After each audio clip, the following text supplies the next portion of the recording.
ইসলামপুর শহর এলাকায় বারবার চুরির ঘটনাকে কেন্দ্র করে অতিষ্ঠ শহরবাসী। ইসলামপুর শহরের লোহারপট্টি এলাকায় এক মন্দিরে দুঃসাহসিক চুরির ঘটনায় চাঞ্চল্য ছড়ালো এলাকায়। গোটা চুরির ঘটনা সিসিটিভি ক্যামেরা বন্দি। এই ঘটনায় এলাকায় চাঞ্চল্য ছড়িয়ে পড়ে। স্থানীয় সূত্রে জানা গিয়েছে, এদিন সকালে মন্দিরের পুরোহিত ঘরের দরজার বাইরে থেকে বন্ধ অবস্থায় ছিল।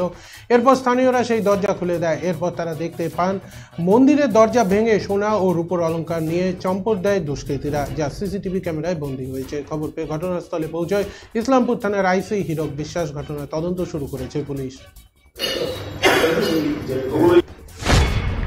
আমরা খবর পেয়েছি যেখানে চুরি হয়েছে, তো পুরোহিত মশাই উনি ওনার গেটটাও লক করে দিয়েছিল, যে এসেছিল সবাই এসে দেখলাম। এখন পুলিশও এসেছে, যে রামদের ওখানে মুকুটে আর চেন ছিল সোনা, ওরা সব নিয়ে গেছে।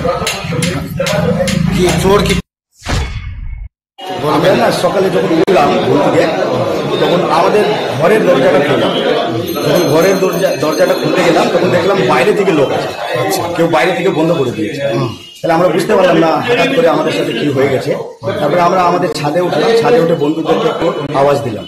তো বন্ধুদেরকে ওই মন্দিরের আমাদের যে মেইন গেটের চাবি আছে, ওই চাবিটা ছুড়ে দিলাম যে দরজাটা খুল, আমরা ভিতরে লক হয়ে গেছি। ও আসলো, একদিক দিয়ে খুলতে পারলো না। তারপরে ওই আমাদের পাশের ছাদ থেকে উঠে ও নেমে তারপরে আমাদের দরজাটা খুললো। খুলে আসে আমরা ওখানে দেখি, তাহলে দেখলাম যে মন্দিরে আমাদের একটা মানে ভগবান রাম আর সীতার সাইডের যে দরজাটা আছে, ওই দরজাটা ভাঙা আছে।